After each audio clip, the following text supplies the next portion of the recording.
So when Peach is tattooed on your arm, can there be any denying that she is the best Nintendo girl?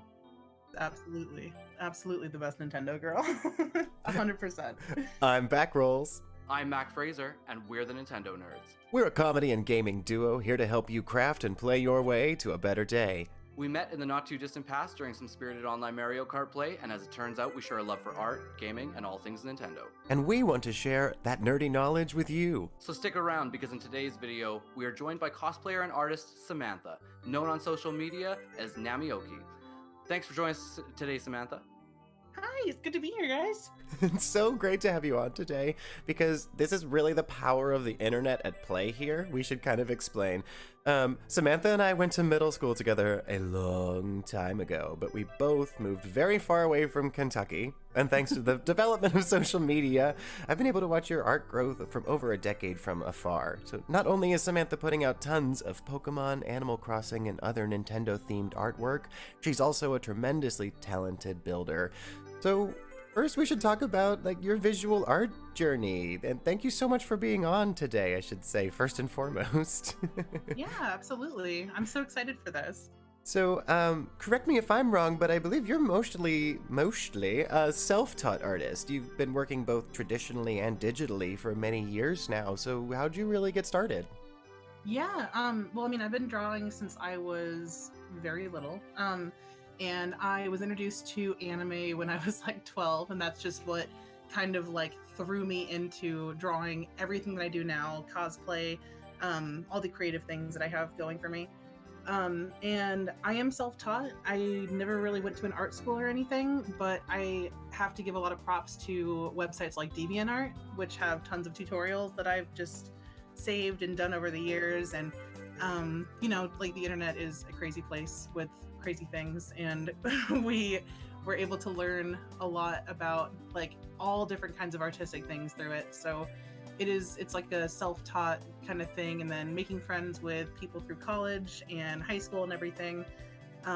Yeah, that's essentially what got me there. So let's talk about being an artist at a convention. If you have you ever felt tired after leaving a convention? Should you try being a vendor at one? Is it brutal to do? Is it tough? Is it fun? And how do you go about the application processes to become a seller at a convention? And what's the process like in your travels? Yeah. Oh gosh, it's so exhausting, but it's so rewarding. I am not doing that currently. I stopped doing that around 2015 or 16 or so. I do want to get back into the game, but it's so fun, and you meet so many cool people, and you learn so many new like things and techniques, and like making connections with other artists is like really it's just a treasure. Like it's so nice. So I guess the application process is just it varies from con to con. Sometimes the smaller ones are like super open to having anybody apply, and then the bigger ones do like a lottery system where you have to throw your name in there and just kind of cross your fingers and hope that you get picked. I was actually a guest at one of the smaller conventions that's right down the street from my house, which was really cool and really funny. I had like a small amount of DeviantArt fame back in like the late 2000s, like back in like 2009 or 8 or something, because I did Hitalia interactive games, like Flash games on DeviantArt. So people knew me for those, and they still do when I meet them at conventions, which is really funny. But yeah, it's oh gosh, it's so fun. I would highly recommend it for anybody who's getting into anime art, and anybody who's been into it and wants to make make a living off of it. That's a really good place to start. Yeah, it really seems like the place to start from the foundations of really getting your network going, because in today's era, it seems like artists have to market themselves across all sorts of various platforms. Yeah. It's not just the conventions, it's Instagram, it's Reddit, it's DeviantArt, but you mentioned DeviantArt you finding yourself loving, and what other platforms do you find yourself using to get yourself out there, and which ones do you usually see success with? Yeah, it usually depends on the artist, I think. The more successful ones right now in this day and age, I think, are Instagram. DeviantArt's kind of fallen off a little bit from what I've noticed in the Artist Alley groups I'm at on Facebook. And speaking of Facebook, that's another really good one to be at. And I was told by a couple of my furry friends that Twitter is a really good place to go to for that kind of thing for fursuiting, but also for like commissions and artist alley stuff, getting invited to conventions. I don't have a Twitter, but I need to. I know that's a bad habit of mine not to get into like the latest thing. Well, yeah, we kind of see Twitter as a necessary evil here at the Nintendo Nerds, but I don't mince my words. I kind of choose evil as there's a lot of Right. toxicity on there. Like we Yeah. definitely agree with you on Yeah. that. I don't even know how to use it, but I think I need to. I mean, if I want to keep putting my art out there, I think Twitter is very necessary. Instagram and Facebook. But I mean, you can really have success anywhere as long as you kind of have the connections and you put yourself out there and you make a fan base for yourself. I think people will follow you anywhere. Yeah, I think fan base is a really good word for it, and in developing that, it's in our digital age, it's so easy to get hung up on how many likes something gets, but likes do not a purchase make. Likes do not translate into someone who really feels impacted by your work and follows your Right. work and wants to purchase it. So Yeah. yeah, being loyal to the people who've been there from the beginning and not just the likes on the social media. That's something to be. I'm sure that's why you find some of your success. Oh yeah, yeah, absolutely. Hmm. So you're not just an artist, you're also a builder. You've been building your own cosplays for a few years now, and you've done several Nintendo-themed ones. We've spied a Monster Hunter cosplay, a Team Grunt member from Pokemon Sun and Moon. But you've built all kinds of things, including an impressive Rose Quartz cosplay from Steven Universe. How did you get started into cosplaying, and when did you start to learn? Like, how did you learn to make these things yourself? Yeah, I got started back in 2011. My first interaction with cosplay was when I first got into the anime Hetalia. Um, I ordered the costume online with a lot of hesitancy because I didn't understand really cosplay. I thought that I had to look exactly like the character, to be the character. But I met some friends before that who were like, "Let's go to this meetup and just get a cosplay for whatever character you want." So I did, and I met up with like hundreds of people that day, and it was like one of those like revelations that you have where it's like, oh my god, this is the next chapter of my life. Totally. Like this is amazing. This is so crazy. Everyone here is just so accepting and wonderful and creative, and I love this. So I just like jumped right into it. Like I went into a Dragon Ball Z cosplay and Pokemon, and just like I started cosplaying anything I could possibly think of, like anything I can grab out of my closet that looked like any character's outfit, and just put it together with something that I would thrift. And it became easily an addiction for like the first couple years that I was into it. Like I just had to go to every con and every meetup. And I started wanting to cosplay more complicated characters that you couldn't purchase outfits for, like the Monster Hunter characters and stuff. So I just joined a bunch of groups on Facebook and on DeviantArt and Tumblr and all these places, and just started saving tutorials for things like with Eva foam or sewing tutorials, or just any sort of medium that would get me into more complicated things. And I taught myself how to sew, and I taught myself how to work with foam, different kinds of foams. I'm like looking around my craft room right now. There's like paints and markers and just all these different kinds of things that I had gathered for working on these clay. Yeah, so I guess just following tutorials and making connections with people, and asking more advanced cosplayers how they made certain things, and I just started getting it rolling that way. I love that. That's terrific. And I love that you weren't afraid to revisit kind of old conventions that we might have used as a kid. Because the Rose Quartz in particular, didn't you paper mache the sword and shield? Oh, it's not actually paper mache. Oh, it's not. The paper mache is in the wig. In the wig. All right. Yeah, it's in the wig. It was part of it. The shield is actually a Captain America shield that I put Warbler over. Warbler is a type of like plastic that melds with heat. So I was able to create like the emblem in the middle out of that, and then I just painted it. And then her sword is just like a Halloween sword that you get from a store, but I also put Warbler over that and shaped it into her shape for her sword. So those two are like mostly plastic. The sculpting of those are really terrific, and Oh, thank you. but cosplay so often requires you to get outside of your comfort zone too, with kind of like, oh god, all of a sudden I have to get into like 3D sculpting. So would you continue to like look for crafty ways like that to build your costumes in the future, or like what have you found success in as far as like when you venture into making your own props and costumes? Well, I mean, you can really do a lot with Eva foam, which is what I discovered. My boyfriend and I met at Colossal Con 2016, and he had made his props out of it too. And that's actually like where we started talking about different prop making and stuff, and just kind of like exchanging ideas. And we both agree that like Eva foam is like a godsend. And then if you have craft foam on top of it, you can make small little like designs and stuff and embellishments, and that was really cool. And I learned a lot from Jessica Negri about how to do that kind of stuff too. And also what's her name, Kamui Cosplay, they have really good tutorials on how to make props out of Eva foam and like lightweight foam, and how to like unassemble it and put it together like in luggage when you're taking it to a con. It's really interesting. The I didn't even think about the logistics of something like that. Oh, You can't yeah. exactly The take wonders a of YouTube. sword onto Yeah. onto a flight. It's crazy. You definitely have to check your sword, ma'am. Yeah, exactly. Yep. Especially when it's made out of like PVC pipe and stuff. Some cons won't let you bring that in because it's hard and it could hurt somebody.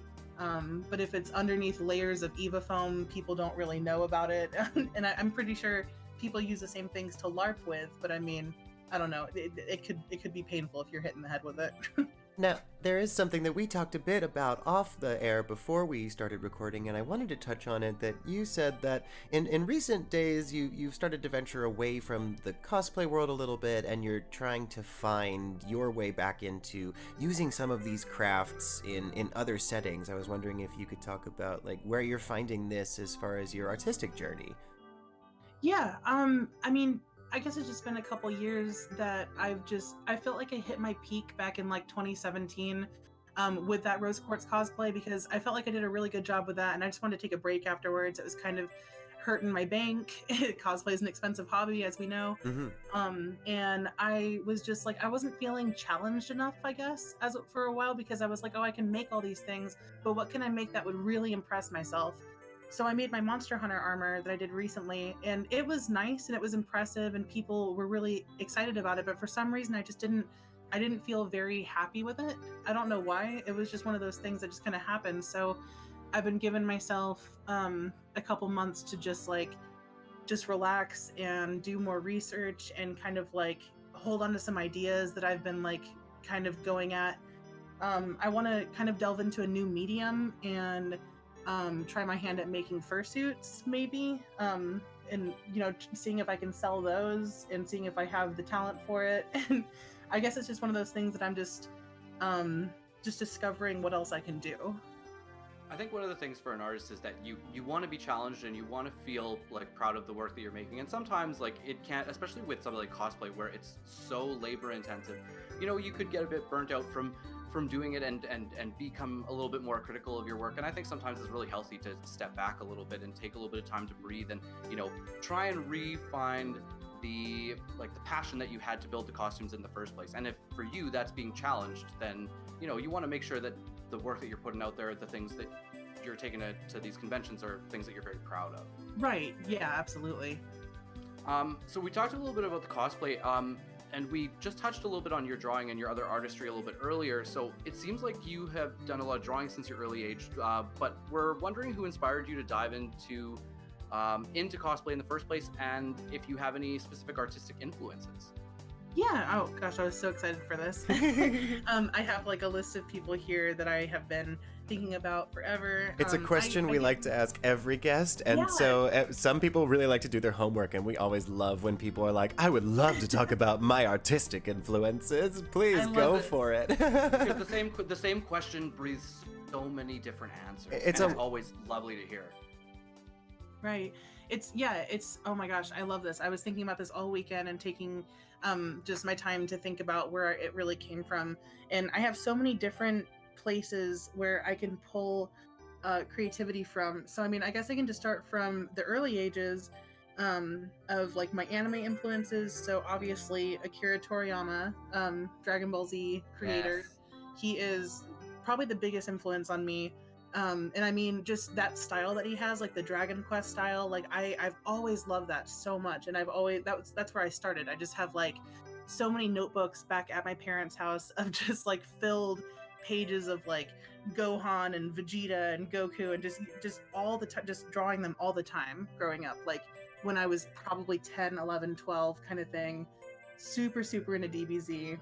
um that's what got me into that. And then of course, like you can't be in a DBZ and just ignore Sailor Moon. Sailor Moon's right there too. Oh. Sailor Moon. So we've got I can't remember Takuichi. I can't remember her first name, but she's the one who has that whole shojo anime style. I absolutely loved growing up, and I never wanted to admit it because I was such a tomboy, but I adored that. And all of my girls started having Sailor Moon's eyes and her hair, and I just drew that for so long. I'm pretty sure my first original characters looked just like Sailor Jupiter because I loved her so much, and that was really big for me. That's the Samantha that I know when we were kids from way back when. You were a Sailor Jupiter obsessed teenager. Exactly. I thought you'd remember that. Yeah. I drew her all the time. And then Studio Ghibli, of course. Every anime nerd loves Studio Ghibli, Miyazaki things. I really loved Kiki's Delivery Service. I'd watch that all the time. Crazy, just obsessed with it. And that was pretty much, that was pretty much like the early style. As I started getting into high school, I started delving into different things like Katamari Damacy style. Keita Takahashi, I think. Yeah, I think I got that right. They have like the blocky, cell shaded, really bright, fun, colorful, like beautiful stuff that I was like, this is exactly what I want in life. This is what I want everything to be. So I like that really inspired me to get into colors. So if you look at my artwork, it's like very, I love colors and I love making things very like cartoony and bright and fun and bubbly. So that's where I got that influence, I think.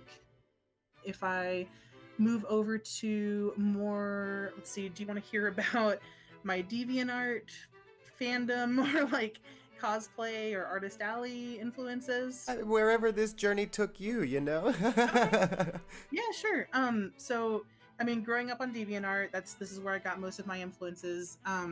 I am a huge Gashi Gashi fan, and they're somebody who makes like super bright, fun, bubbly characters. They're like really bold outlines, and that's also, I kind of stole that from my own that's thing. definitely apparent in your modern work, I would say. Yeah. I love that, and it's like their faces and stuff. They draw girls that are like super cute and fun poses and stuff, and I was like, oh man, I really want to do that too. That's so cute and so fun. And another influencer from DeviantArt is Skirts with 3 Z's, and the way she draws all the princesses, like she does a lot of Princess Peach and Daisy and Rosalina, and of course I'm obsessed with those 3 girls. I love them so much. So I followed her stuff and just kind of imitated the way she draws eyes and lips a little bit, and that got me kind of into the Disney influence because that's kind of what she does as well. So that's like really probably fun. the Mary Blair era of animation a bit. Yeah, there you go. She has like a really cool series where she has all the Disney princesses, and they're all in Kingdom Hearts style, so they all have like matching keyblades and like. Oh, that would be so cool. I'm yeah, gonna have to look it's that so up. neat. I love it. I have prints of that in my hallway, so I really love that. A lot of fun. And I guess I could go over to YouTube. I am a huge Game Grumps fan. And Aaron Hansen, who is known as Ego Raptor, is like one of my biggest influences ever. I've always loved his animations. They've always been so fun and like exciting and hilarious, and I've always wanted to show them to people. And I've like followed his journey forever. I just went to go see them actually recently with one of my friends, and it was like the most amazing experience ever being able to see him in person. I was like, oh my god, this is my idol and he's right here. This is amazing. Well, I love one thing you touched on too is like art that brings you enough joy that you want to spread it to other people. Like not just like look at this funny meme, but I also love it. It's such a gift to be able to be like I saw this art and I thought of you because I know stylistically what you enjoy. Like yeah. Oh, it's so special. So we have to talk about your tattoo. It's such a thing of beauty. We're gonna make sure to include a picture of it. Your video game dedicated sleeve that that your Princess Peach and your Gyarados and your Primarina. So tell us about the process of getting that, in addition to Katamari as well. Tell us about the process of getting the whole thing completed. It's been a journey. Oh my gosh. Yeah, it has been a journey. I started it last year. This is my first tattoo, by the way. I don't have any other tattoos. What a big endeavor to take on for a first tattoo. I just jumped into it and was like, hey, I've been wanting this for like 10 years now, honestly. Not this exact design, but I've been wanting all of these things tattooed on me for like 10 years. I'm just going to go for it. So me and the tattoo artist kind of worked out a design for it, and he should really honestly take most of the credit because he took exactly what I wanted and made it come to life, and it was amazing. His name is Dan McWilliams, and he works at Anchor City Tattoo, and it's in LA, so I fly out to LA to get it done every time, or like to get more of it done every time I need to. So yeah, just looking at it, like I think I only have maybe 1 or 2 more sessions before it's finally finished, but I want to add more onto it. that's tattoos. Yeah, exactly. So as it stands right now with the sleeve that you've got and the pictures that you have up on Instagram, so is there a plan for these next couple of items as to where they're going to go onto this, or do you kind of go back to it was Dan, right? Dan, yes. Yeah, do you go back to Dan and say like these are the things that I want to add, and then he kind of finds the space in what he's already created for you? So I'll probably do the latter thing that you just said, but as it stands right now, every time I look down at my arm, I'm like, man, I need these Mario Kart shells right here, like right down my arm underneath the star. So I want them to go down my forearm. I want to get a blue Yoshi on my inner arm. I want to get Animal Crossing characters, and I kind of want to do some Final Fantasy characters on my inner arm. But I'm not really sure exactly where the placement's going to be. I just know that I want to keep adding more of my favorite games. Mm-hmm. As it stands, like right now, it's beautiful. I love how colorful it is. I love how whimsical it is, and we definitely look forward to seeing more of that as you get it done. Yeah, thank you. I love it. So we've got one last question for you, Samantha. You dive into a lot of artistic endeavors, including like creating plushies, polymer clay charms, in addition to being like a working artist. With crafting so much as part of your income, what do you like to do in order to unwind? Is that video game time? Hopefully some Pokemon Sword and Shield in a few months. Oh yeah, I cannot wait. So excited. Team Wooloo forever. Yes, I love Wooloo. I actually got to demo Sword and Shield a couple months ago, which was really fun. Oh. I went to the Pokemon National Championships in Columbus, and I had to stand in line for 2 hours, and I got to fight against the water trainer. I can't remember her name, the water gym leader. The gym leader? Yeah, so I got to, I waited in line. I got to do her whole gym and fight her and use Yamper, and I think there was a Wooloo on the team, and then they put all 3 of the starters on it, so I got to see it in action. I was super, super stoked for that. So it looks really, really good. I'm very excited. I know you're a Team Water girl probably forever and always, so Sobble. I don't even have to ask. It's Sobble. Absolutely Sobble, 100%. Yeah, but back to your question, I will definitely play video games for sure. I don't really do drawing for a job as much as I thought I would back when I was doing Artist Alley things and stuff. So most of these things are hobbies that I'll go into to unwind. So I mean, I'll go to clay one day, and then the next day I'll just go to my Switch or whatever. I have an iPad that I use to draw on, so that's always with me. I really have a lot of options whenever I want to just kind of relax. Well, and I think that's great to keep art as an outlet that still brings you enjoyment and fulfillment. And it's so difficult, and I mean it's so easy rather in today's era when you have ambitions of becoming a full-time artist, that it can really just become a time suck, a money suck. Like you said, cosplay and building is very expensive. So when you try to venture into things like, maybe I want to be a builder, it's like, okay, but to do that as my whole job would be like such a complete commitment. It's difficult to find that balance too. So Right. it's important to find that, and it's really good to hear that you make sure that art is an outlet for you that brings you fulfillment. Oh yeah, absolutely. It's something that I never wanted it to be my full-time job because I would be too afraid of losing that escapism aspect that Exactly. I get. Yeah, I'd rather work a full-time job doing something else that I love and then come home to art, which I can always rely on to help me unwind. Yeah. Well, Samantha, thank you so much again for your time. We really appreciate you being here. Yeah, of course. Thank you guys for having me. It's been awesome. Well, you can find more of Samantha's work in the links below, and in the meantime, show us the Pokemon art that you've been working on leading up to Sword and Shield. Sword and Shield? That was terrible. I'm leaving it in. It's embarrassing, and I'm leaving it. And we'll also leave a link below to our Discord server. We hope you'll join us and show us what you've been working on. As always, we hope you leave this video ready to pick up a Pro Controller, a paintbrush, or a pen. I'm Mac Fraser. I'm Backrolls, and this has been the Nintendo Nerds.